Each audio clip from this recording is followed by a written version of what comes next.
Next, everybody loves Raymond. What is that on your shirt? Up on station 1. Chocolate pudding. Stand by Raymond audio, stand by Zoom station 1. Want some? It's the funniest season of America's favorite sitcom, and you can only see it right here. So, Everybody loves Raymond. Raymond. Audio, stand by Zoom station 1.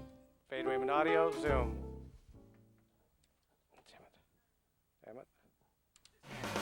No, it just...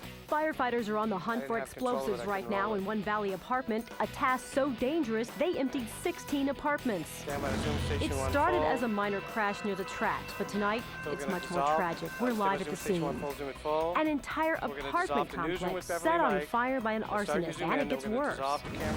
I'm Carey Peña. Imagine being trapped inside your apartment. Fire is at your front door. You're forced to come outside and jump from the second story. That's what happened to at least a dozen people yesterday, including a pregnant woman. We'll hear from her coming up.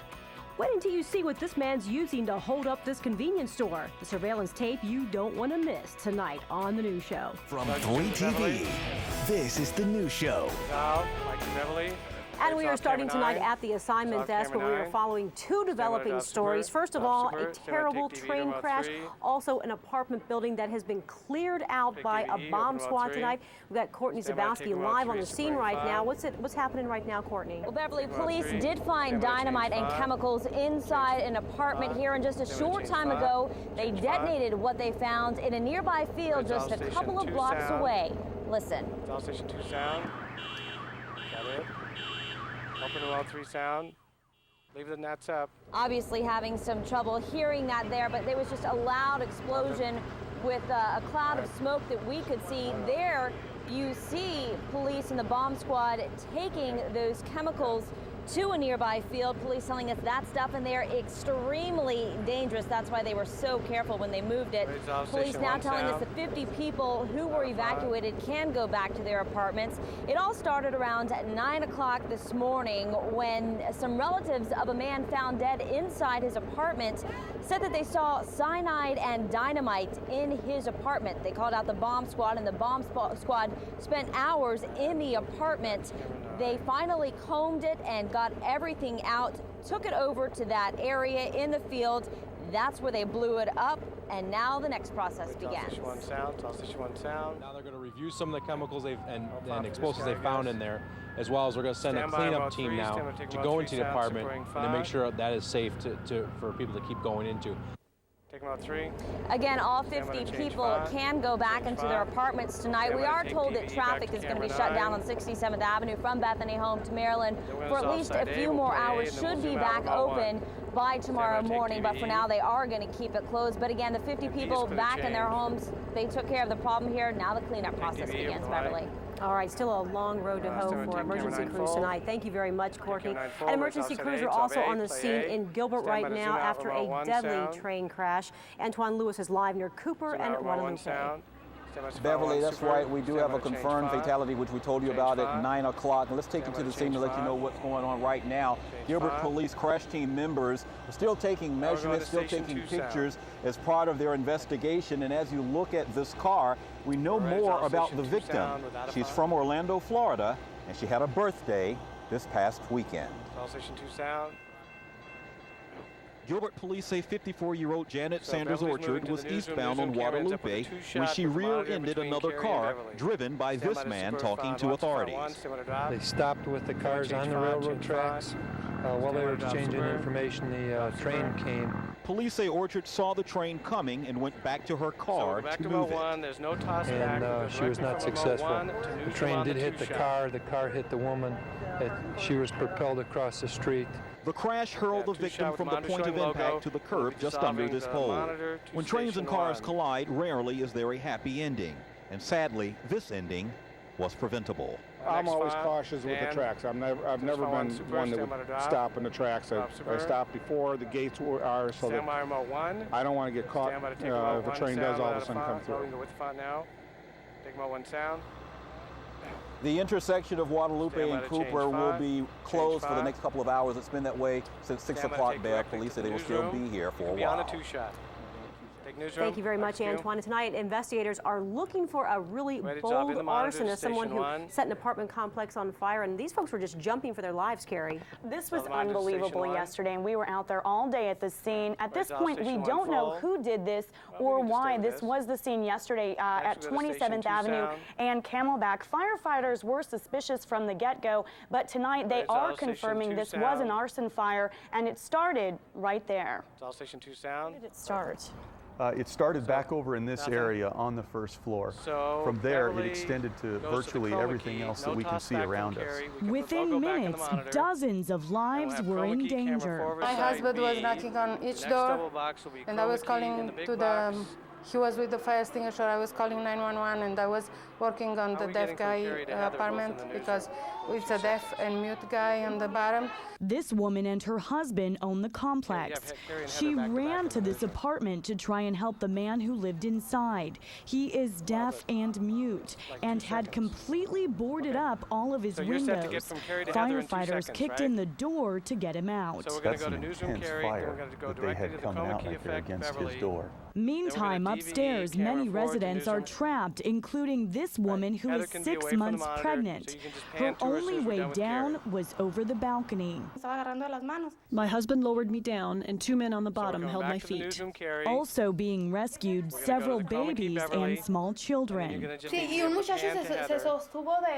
And with one hand, I lowered the children down to the first floor where 2 men were waiting. Tonight, everyone is out of the hospital, but many families have lost everything.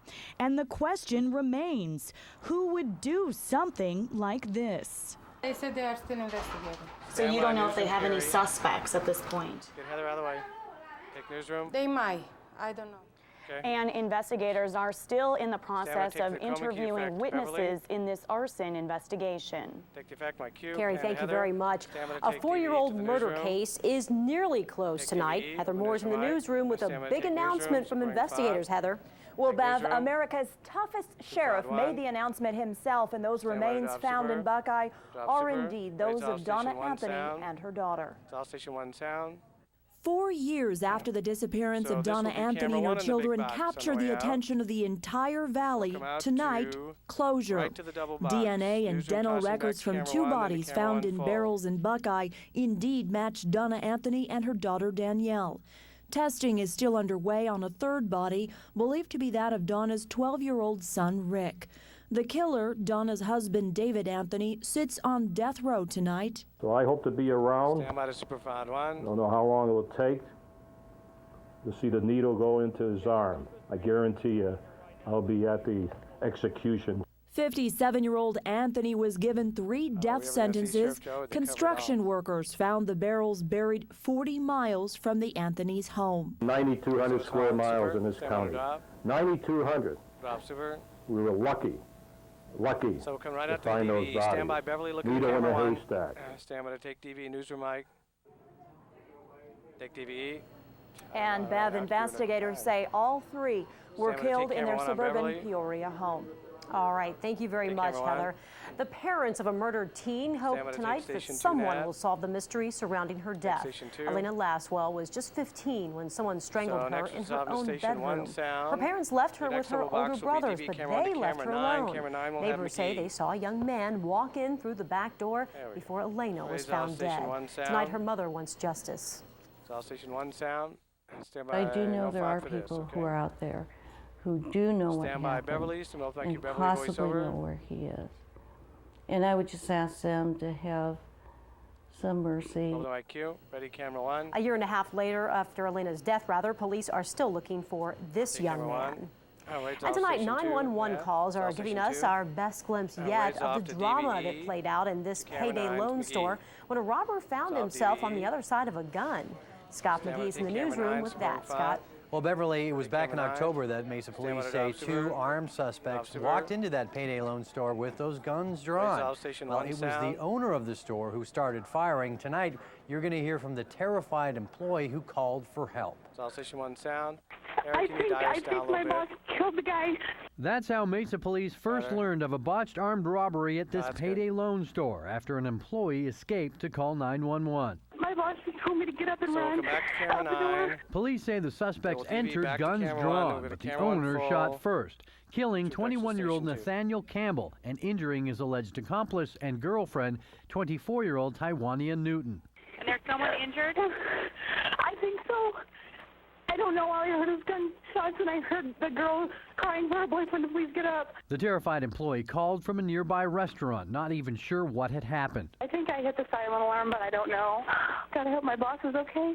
In the end, it took some reassurance from the 911 operator to convince her she did the right thing. It looks like so far everything's going Stand okay, by okay? Stand by to take camera 9. You're doing great, you know, and I can't tell you how impressed I am, okay? You are doing wonderful, okay? Take camera 9. Another one. Mesa police are calling this shooting self-defense. As for Taiwania Newton, she is facing charges of murder, attempted kidnapping, and attempted robbery. A preliminary hearing is scheduled for Friday. Thank you, Scott. A suspected carjacker is behind bars tonight, all thanks to a canine officer. The drama played out at 11:30 this morning on the campus of Mountain View Elementary School. Police say this man, 22-year-old Marcel Lopez, stole a teacher's purse and then jumped in her car and then sped away. All station 1 sound. All station 1 sound. Had two individuals come into our school. They were both employees of the district, saying that they had been carjacked, that one of the vehicles had been taken. We immediately called 911. Take camera 1, my cue. Police caught up with Lopez near 33rd Street in Rozier. That's when Lobo got into the act and brought Lopez to the ground. Take camera 2. Word tonight, an Avondale police officer will be cited for the crash we brought you as breaking news last night. Take a look at his crunched cruiser. Investigators say he was responding to a call last night and went through a red light, slamming into an SUV. No serious injuries there. The young girl hit by a truck while riding her bike is doing better tonight. The girl stepped off a curb near Fry Road and Palm Lane in Chandler when she was hit. So far, police have issued no citations. And some good news tonight about a Mesa boy trapped under a piano. A check tonight finds 13-month-old Brody Burns in stable condition. His mom calls it a miracle. It's all station 1 sound. Raise off camera 2 on Beverly. Off camera 2, my cue. A bold robbery caught on tape tops news across America tonight. Watch this. It's all station 2 sound. This man walked into a Missouri convenience store, poured gas on the counter, threatened to set the place on fire, and demanded money. The clerk gave him some cash, but the robber still lit the fire. No one was hurt, but later when the suspect tried to rob a landlord, a group of people stabbed him to death.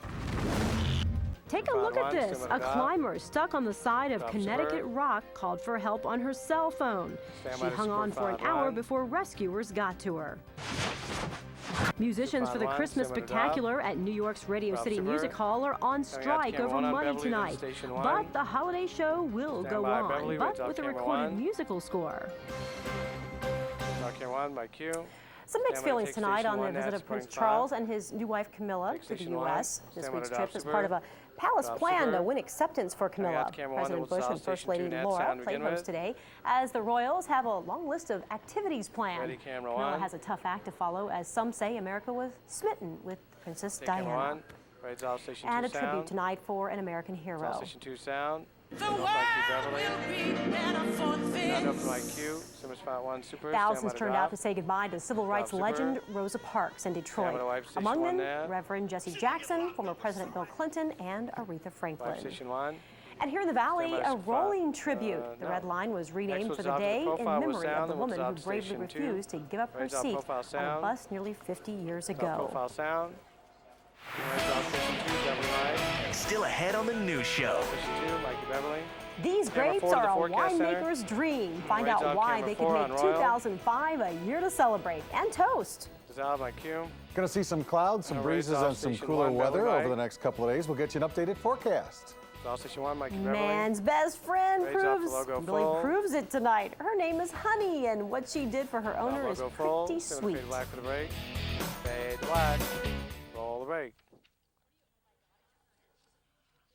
Very nicely done.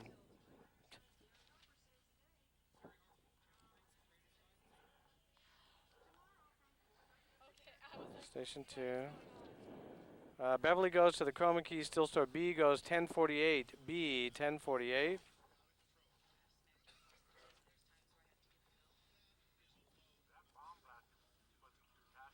Must have been. Yeah, no, we had the sound up on the bomb blast. So, yeah.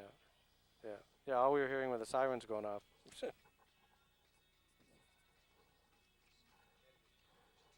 Yeah, ingested improperly or something.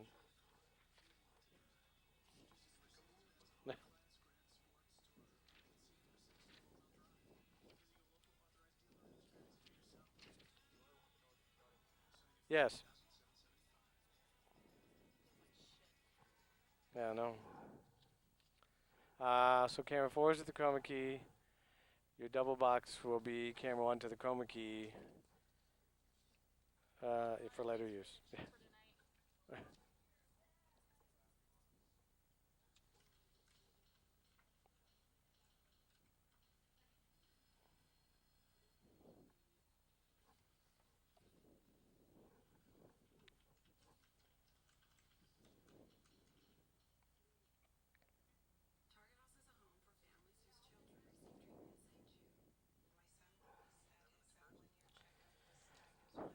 Yeah.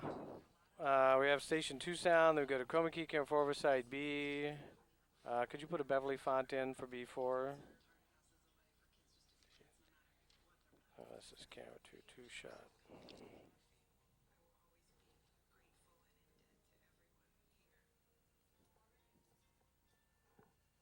Still star A can go to 1021 recued, A 1021 recued.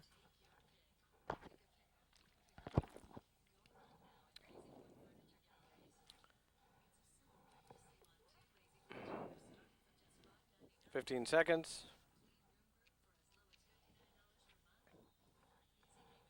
Stand by to fade up station 2 sound.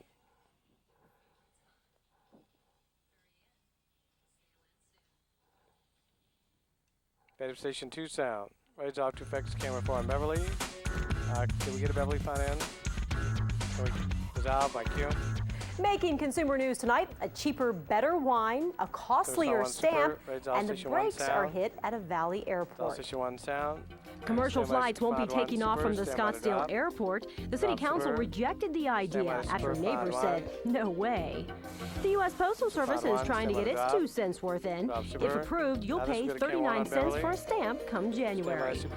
Looks like there won't be any sour grapes for the California wine industry this year. Thanks to a cool, dry summer and a recent warm spell, the grape harvest is better than ever. And get this, with grapes to spare, winemakers will pay less to make their vino and likely pass the savings along to you. Camera 1, my cue. Here's a sticky situation. This story proves that people in Vermont will do almost anything for their maple syrup. A man is facing life in prison tonight for selling stolen syrup. With more than 3 prior felony convictions, the suspect is now considered a career criminal, making him eligible for a life term. A life term for selling syrup, folks. Not kidding you. Station 1 sound. A heroic drama makes a man's best friend even better. Suzanne Bissett weaves the tale. Station 1 sound. There's no doubt about the bonds that develop between dogs and their people, but this Cocker Spaniel named Honey took loyalty to a whole new level. Yeah, I know. You've had enough drama. The California sun blinded her owner, Michael Bosch, as he was backing out of his driveway, and his SUV then plunged 30 feet down a ravine. It was crushed pretty severely between the steering wheel, the stump that pierced the roof of the car, and the dashboard. Trapped with a crushed leg, Bosch managed to free Honey from her crate and urged her to get help. Honey found a neighbor a half-mile away. She was bringing me here. She was directing me. At the crash site, Honey paced back and forth, pointing to the wreck below. The neighbor called for help, and within minutes, rescue crews pulled Bosch out. And she rescued him. Yeah, you and me. Oh, really cute, Royal. That was excellent. Awesome. Hey, speaking of excellent, nice transition, Royal. We're going to have some pretty nice weather around here. Cooler temperatures, to be sure, as the storm system moves in. No rain or snow or anything like that, just some clouds, some breezy conditions tomorrow afternoon, if not windy in northern Arizona, and the cooler temps. 88 the high today, 63 the morning low. Average is 81 and 56. Record high on the state, 96.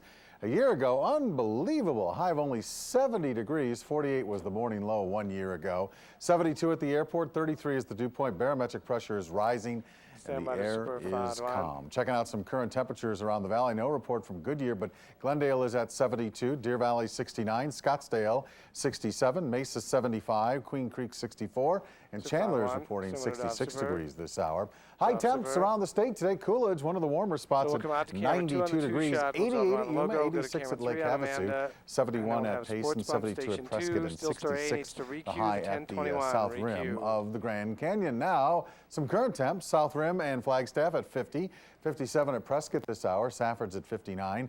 Tucson 65, Casa Grande 63, and Yuma 73 degrees. Some temperatures around the country. First of all, in the east, 51 at Atlanta, 72 at Miami, 50 at Detroit, 53 at Chicago, 62 at Des Moines, 55 the current reading at Denver, 64 at Salt Lake City, 41 at Boise, 44 at Reno, and 55 degrees up at San Francisco. The maps in motion. The East Coast is very, very quiet. We're focusing in on the west. You can see all the cloudiness associated with this storm system, but not a whole heck of a lot of precipitation, even to the north of us. Just a little bit of rain and snow at the higher elevations of the northern Rockies. Even looks like in pink we're showing some frozen precipitation, maybe some sleet or some frozen rain up there.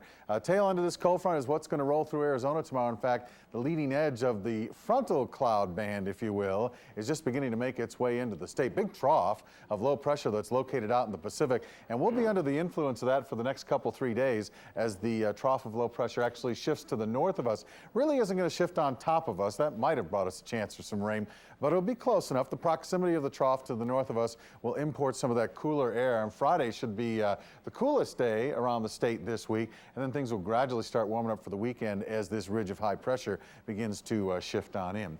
In the meantime, we've got mostly cloudy conditions around the state. We had a bit of a break in the clouds during the late afternoon and evening hours, and now the clouds are moving back in. It's mostly cloudy along the Colorado River right now. Forecasts around the state for tomorrow, even the high country, we don't have rain in, although we could see a few sprinkles. Page, mostly cloudy, 68. South rim of the Grand Canyon, 59 degrees. Flagstaff's going to see a lot of clouds and breezes as well, 58. 70 at Sedona. Prescott with a high of about 67. Payson, mostly cloudy with a high of about 69. Heber and Show Low should be in the low 60s. And again, a little bit windy in northern Arizona, breezy during the afternoon in the desert locale. So here's the forecast for the rest of tonight. Partly cloudy, if not mostly cloudy. 65 is going to be the morning low. Partly sunny, breezy tomorrow with a high of only 86 degrees. But here we go. Friday is going to be the great day. We're going to see sunshine and a high of about 82. A little bit warmer for the weekend, mid-80s there, maybe into the upper 80s by early next week. But as we've been mentioning, Bev, no 90s on there, and that's a good thing. It's November. We don't need any more 90s, correct? We really do not. Yes. And for those of you who are out there who are thinking about playing hooky, Friday would be a good day. Of course, none of us here, but I mean, I'm talking about the viewers at home. Roy, you need to go home and get some rest, honey. I'm going home and get some rest. Okay, I'll be that's back an order. tomorrow. You got it. Okay. Thanks, he's not feeling well. No, he's not, but he's a trooper. He is.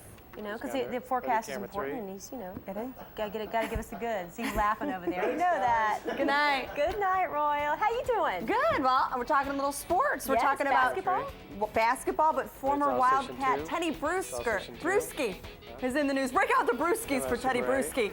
We have more on him coming up. Former Wildcat. We're so proud of him. Game back. Fade black all over again. Oh, it was Brewski. Yeah, okay.